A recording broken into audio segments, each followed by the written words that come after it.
Hello, everyone, and welcome back to Let's Talk Kashrus, presented by the Kashrus Awareness Project in conjunction with Torah Anytime.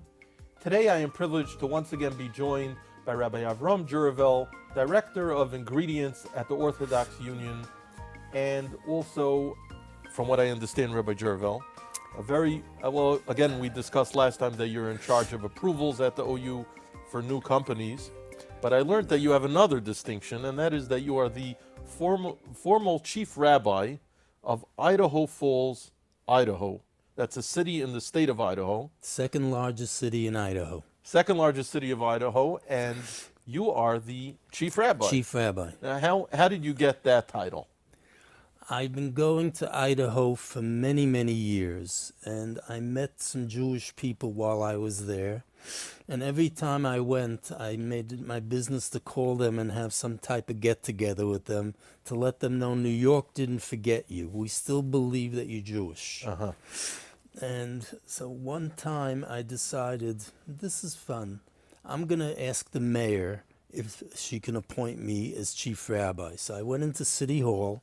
Okay. I asked, may I speak to the mayor? Yeah, go down the hall right there. It's a very formal place. Okay. And I told her what I do. I said, I'm there a few times a year, and we actually put into the newspaper that I'm coming with my phone number, my motel. And she said, well, how can I appoint you chief rabbi? Doesn't your church have to do that? And I said, that's a very good question, but you're not acquainted with the Jewish religion. The mayor has the right to appoint the chief rabbi. Uh-huh. And a few weeks later, I got a certificate from the city, gold embossed, honorary chief rabbi, no expiration date. Uh-huh. The mayor is no longer mayor, but I am still chief rabbi. Interesting. Now, you were going to Idaho for kashrus purposes? I was going for kashrus purposes, for potatoes. Potatoes? Mostly. Now, why would potatoes need supervision of any kind? Okay, well, what I started going for was instant mashed potatoes. Instant mashed potatoes are a cooked product. Mm-hmm. And it's not just a plain cooked product. There's a whole chachma to how to make it and what to use. If you don't use the right additives, the instant mashed potato will not come off the drum, and you won't get a decent product. So they're using a little dextrose because they want to give it some color sometimes. Mm-hmm. They're using mono and diglycerides to make a release agent. Yes. Okay. Using distilled monoglycerides. Some of them are using a little citric acid. So when it comes to Pesach, we have to make sure that we have the right monos and the right citric acid. Mm-hmm. So as far as kashrus is concerned, the instant mashed potatoes need certification all year round? Yes, because of these additives. These additives need certification all year round, but especially when it comes to Pesach. And what could be chametz? Is it the citric acid? Citric acid. Is chametz derived?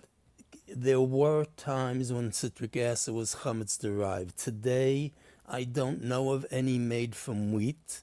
There are some made from corn. There are some made from tapioca. There's some made from sugar. However, even some of the ones made from corn are not as glatt as you think, because when you make citric acid, you're adding a culture to the glucose. And that culture has to be propagated before you can add it to the citric acid. And I was in China, and I saw this. I asked them which culture they use, and they said, we don't use culture. Old Chinese secret. We only use enzyme. I said, yeah, you use the enzyme to convert the starch into sugar. Where's the culture? No culture. Chinese secret. So after an hour, I picked up my hat, and I said, goodbye. They said, where are you going? I said, I'm leaving. They said, we need kosher certificate. They said, I need culture. Ah, culture. And they took me to the next room, and they were growing it on wheat kernels. Wow. Is that going to make the citric acid chametzik or not? It's a shver shaila, and it's not the kind of citric acid that we certify for Pesach. Mm-hmm. And as far as mono and diglycerides, those can be traced very easily. They could come from animal. Even if they come from vegetable, they can easily be coming from kidneys. Mm-hmm. So bottom line is that instant mashed potatoes need reliable kosher supervision year round and for Pesach. And Yeah. that's what you were going to That's Idaho what I was for. going to Idaho for. Sometimes for Pesach and sometimes for year round. Yes. While I was there, we got an application for a place that was packaging potatoes in 5-pound bags or 50-pound bags. And the OU will not give a hechsher unless someone goes to see the plant. So I went to see it. Now, just for a second, this company, all they do is package raw potatoes. Raw potatoes, nothing else. And they submitted a request for kosher supervision. They want the OU on the bag. Uh-huh. If you actually go into the produce store, you may find some of these bags with an OU on it. Town and country potatoes have an OU on the bag. Interesting. Now, before you continue your story, just to clarify for our viewers, raw potatoes do not generally need hashgacha, right? Or do they? No, they generally do not. However, while I was there, I said this is an opportunity to go see the complete process. They are adding a chemical before they package the potato. They do wash it. I mean, they don't wash it perfectly. We still have to wash it when we get it. But once they wash it, it's going to start the process where the eyes may start growing and it may start rotting. So they add a chemical to the wash water to make sure that there's no sprouting. So it kind of coats the outside of the potatoes with a protective layer of whatever it was. And I actually saw it, and I looked, and Baruch Hashem, it's not even a shayla for Pesach. But if they would never have asked, I never would have known what could be wrong with a potato. Well, right. But why? I'm just curious, why would it be a concern anyway if most regular people peel their potatoes? No, there are people and there are restaurants that will bake a potato with the shell. With the peel on it. And then there's dirty potatoes that people buy today. They want dirty mashed potatoes with pieces of the peel. Sure. Right. Curious as well, now that I'm speaking to the chief rabbi of Idaho Falls, what is special about an Idaho potato as opposed to other potatoes? Is it the quality of the potato? There's many different types of potatoes. Depending on what use you want to use it for, that's when you'll decide which type of potato you want. A Long Island potato and an Idaho potato they'll start turning black when you peel it at different rates.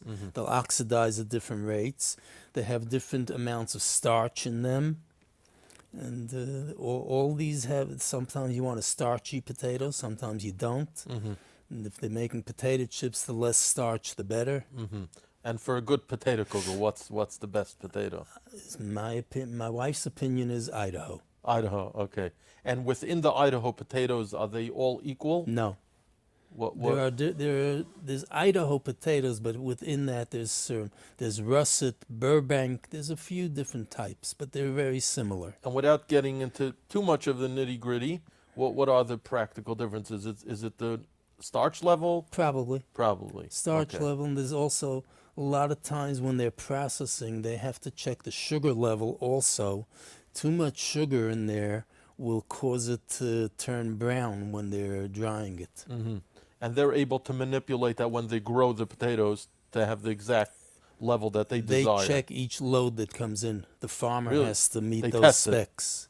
And there's one plant over there that I was going to that gets in 3.5 million pounds of potatoes a day.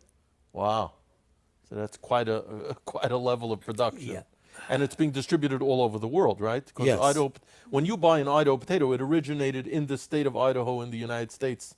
Is that by law? I don't know. You don't know. I'm not sure. Anyway, it's an honor to speak to you. It's a unique part of what you've done. Any final comment on this topic of potatoes? The only other comment that you have on there is people don't realize that potato flour is not like wheat flour and it's not like soy flour. Potato flour is a fully cooked potato that was dried, and the mesh is so small it looks like flour, but it's a fully cooked potato. It's not like flour, which is not cooked at all. Interesting. You're speaking about potato flour. How is potato flour different than potato starch? Potato starch comes off of the potato itself. And when you're in the starch business, you'll buy potatoes and grind them, and just for the starch. They'll buy the garbage ones, of course, not the good ones. You're but, extracting the you're starch. extracting the starch. What they're doing is they're washing it and washing it with water. The water's picking up the starch, and then they're evaporating the water off of it to be left with starch, then drying it. And then you're left just with the You're starch of the just with potato. the starch, Whereas yes. the potato flour is the actual potato Yes. that's been ground into a fine flour Fine type flour after it was cooked. after it was cooked. Very interesting. Rabbi Jervil, it's been an honor to speak to you. Thank you so much for being here. Thank you.